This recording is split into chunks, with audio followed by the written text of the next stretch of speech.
안녕하십니까. 신의균의 군사TV 한국군 무기대백과 시간입니다. 오늘도 역시 우리 대한민국 국군이 쓰는 육해공군, 해병대 각종 무기체계 중에서 아주 중요한 무기 하나씩 소개해드리는데, 오늘은 해군의 마라도함입니다.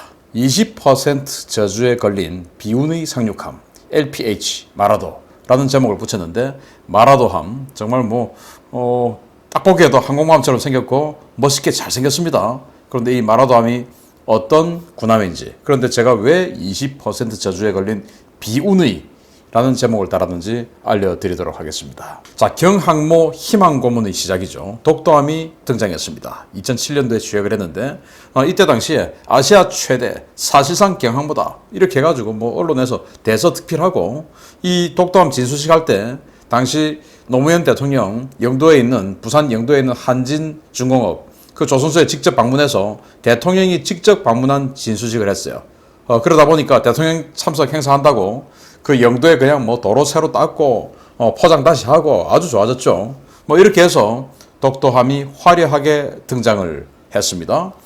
그런데 이 독도함은 사실 그때 이제 입체 상륙작전 해서 초수평선 상륙작전, 그래서 수평선 너머에서 적이 안 보이는 곳에서 아주 빠른 공기부양전들을 확 들이밀고, 이렇게 공기부양정에 전차를 싣고 들이밀고, 그러면서 이제 여기 항공기를 탑재해서 공격 헬기들이 들어가서 항공 폭격해주고, 이런 이제 입체 상륙 작전. 그리고 이제 기동 헬기들 여기서 대량으로 일으켜서 적의 방어선 후방에 또 강습시켜주고, 그래서 적의 방어선을 고립시키고, 이런 입체 상륙 작전을 하기 위해서 독도함을 만들었죠.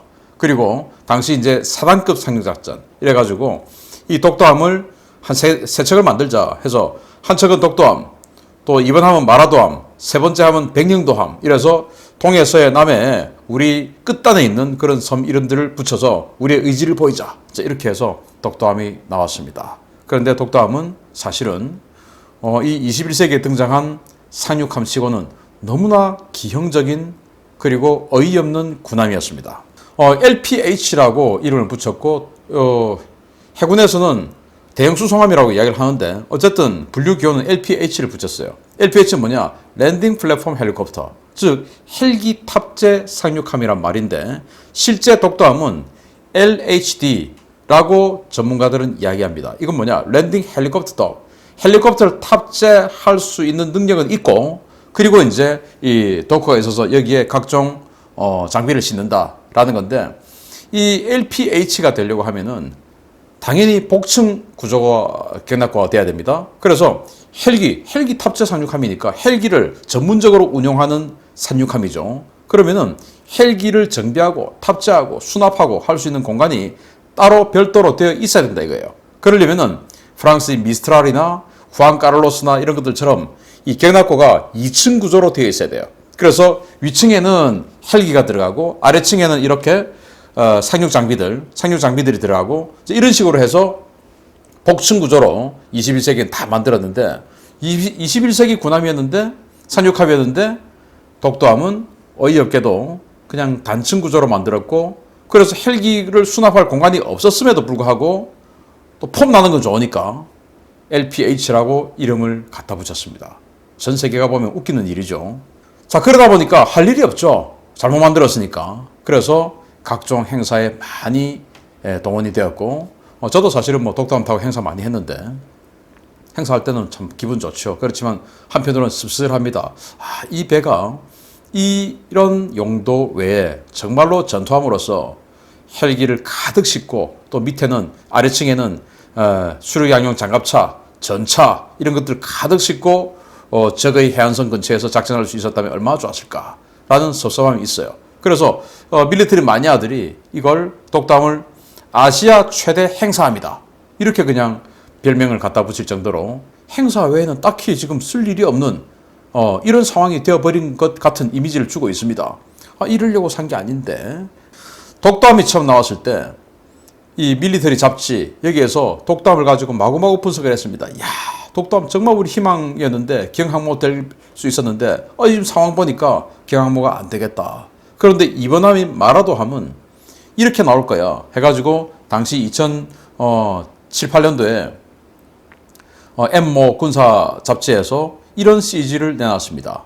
누구나 바람맞지 않는 그런 모양이죠. 복층 딱 보기에도 높이가 굉장히 높아 보입니다. 이 말은 프랑스의 미스트랄이나 스페인 후안 카를로스처럼 복층 구조입니다. 복층 구조. 이 CG는 복층 구조에 그리고 함수는 경사형 각판. 그래서 당시 아직도 이제 해리어 전투기는 당시에 쓰고 있었으니까 이 해리어 전투기를 탑재를 하면 경항모로 바로 운영할 수 있고 그리고 그 항공기를 운영할 수 있는 아주 넓은 복층의 그런 격납고가 있고 아래층에는 기존 독도함처럼 많은 상륙 장비를 실을 수 있는 이런 CG가 나와서 그래 이건 좋아 이렇게 하자라고 해서 밀리터리 매니아들이 이 행복 회로를 돌리고 있었던 겁니다. 그런데 그로부터 몇 년 지나서 방위사업청에서 2014년도에 마라도함에 대해서 이런 CG를 공개했습니다. 뭐야 독도함하고 똑같잖아. 똑같네요. 이런 CG를 공개해서 이거는 뭐 독도함하고 완전 똑같습니다. 아니 어떻게 이럴 수가 있어? 해서 그때 뭐 이 그 군사 전문가들 그리고 밀리터리 마니아들이 아니 이게 웬 말이냐 어떻게 이럴 수가 있냐 하고 이제 비난의 본물이 쇄도를 했죠. 그래서 제가 해군 본부 그리고 해군 본부의 최고위층에게 직접 질의를 했습니다. 왜 독도함 2번함을 이런 식으로밖에 못 갑니까? 복층으로 후안 카를로스처럼 미스트랄처럼 복층으로 해야 되는 거 아닙니까? 라고 질의를 했을 때 당시 해군본부 최고위층의 답은 이렇습니다. 어쩔 수 없다. 방위사업법과 군수품관리법에 의거해서 신규 사업이 아닌 계속사업 즉 양산으로 추진됐기 때문에 작전 요구 성능은 독도함 기준 20%를 초과할 수 없다. 신규 사업으로 하려면 타당성 검토부터 다시 받아야 한다. 그렇게 하면 사업이 못 간다. 신 대표님 사업이 못 갑니다. 이런 이야기였어요. 이들은 강력한 무기를 가지는 것이 목표가 아니라 기존에 계획했던 사업이 내 당대에 스무스하게 가는 이런 상황이 더 좋은 겁니다. 이게 말이 됩니까? 아니 우리 군인들 대한민국을 지켜달라고 우리 자영업자들이 또 봉급생활자들이 근로자들이 농민들이 그렇게 피땀 흘려서 열심히 일해서 번 돈에서 뭉텅뭉텅 세금을 떼가서 우리 군인들 공무원들 봉급을 주지 않습니까? 그런데 우리 국민들을 이렇게 외면하라고 그냥 내 당대에 이 사업은 가야 돼 그러지 않으면 나는 애매해져 라고 하는 그 자기 밥그릇에 우리 국민들이 피땀이 녹아 들어가서야 되겠습니까? 그건 아니죠. 적폐를 하는데 저는 이런 게 적폐지 다른 게 적폐가 아니라고 생각합니다. 이런 적폐가 쌓여 있어서 사업이 가야 됩니다. 20% 요구 성능을 20% 초과하면 경납고를 한층 더 만들면 이건 20% 초과하는 겁니다. 그러면 타당성 검토, 중기계획 반영 뭐 이렇게 해가지고 5, 6년 늦어지기 때문에 그러면 사업 못 갑니다. 이해해 주세요, 신 대표님. 사업이 가야 되지 않습니까? 이거는요, 해군뿐만 아니고 육군, 해군, 공군, 공이 다 이 전력 분야에 종사하는 사람들 대화를 나눠보면 이해해 주세요. 사업이 가야 되지 않습니까? 이러면 사업 못 갑니다. 아니, 사업이 못 가는 게 뭐가 중요합니까? 사업 가는 게 그게 뭐라고? 사업은 왜 갑니까? 대한민국 잘 지켜달라고 사업 가는 거 아닙니까? 그런데도 자기네들은 그냥 대한민국 잘 지키는 건 나중의 일이고 사업이 가야 내가 이 자리에 있을 때 사업이 가야 된다. 이건 거예요. 밥그릇 때문에. 그래서 독도함하고 똑같이 생긴 그런 군함을 독도함으로부터 14년 후에 또 독도함이 나오던 그 2007년에도 뭐야 이거 이런 군함이 왜 나왔어? 라고 하던 그 군함이었는데 14년 후에도 독도함하고 똑같은 군함이 나오게 된 어이없는 상황이 발생한 겁니다. 돈을 6천억, 7천억이나 들여서 6천억, 7천억 얼마나 많은 돈입니까? 자, 그래서 마라도함 나왔습니다. 마라도함 스펙을 한번 보면요. 길이는 199.4m, 폭은 31.4m, 경합 배수량은 14,600톤, 만재는 19,000톤. 그래서 독도함보다 한 1,000톤 정도, 1,000톤 가까이 좀 커졌어요. 무거워졌어요. 추진은 디젤 2개, 그리고 비상시에는 2개의 디젤을 더 돌려서 4개의 디젤. 그래서 코다드. 최대 속도는 23노트. 승조원은 330명. 상륙군은 여기다가 720명의 상륙군을 태울 수 있습니다. 독담하고 뭐 거의 똑같죠. 탑재 능력, UH-60 기준 8대 최대. 그리고 공기부양정 최대 2척. 그리고 경납고에 전차 6대. 그리고 KAV-7 바로 수륙 양용 장갑차죠. 그거 7대, 트럭 10대 이렇게를 실을 수 있습니다. 그래서 한 개 대대 이상의 병력을 해병대 병력을 적진에 상륙시킬 수 있는 능력을 독도함과 마라도함은 가지고 있는데 뭐 14년 지났으니까 완전히 똑같지는 않습니다. 조금 아주 조금 바뀌었어요. 이렇게 바뀌었습니다. 14년 동안 바뀐 건 딱 요겁니다. 일단 전방에 네덜란드에서 도입한 골키퍼 30mm 기관포가 최종 방어 체계로 전방에 있었죠. 그리고 여기 후방에도 있었습니다. 이걸 미국에서 도입한 펠랭스 20mm 기관포 체계로 바꿨어요. 이거는 이제 일단 그 유럽제가 후속 군수 지원이 너무나 안 좋았고, 첫째. 두 번째는 골키퍼가 단종됐습니다. 그래서 펠랭스로 바꿨어요.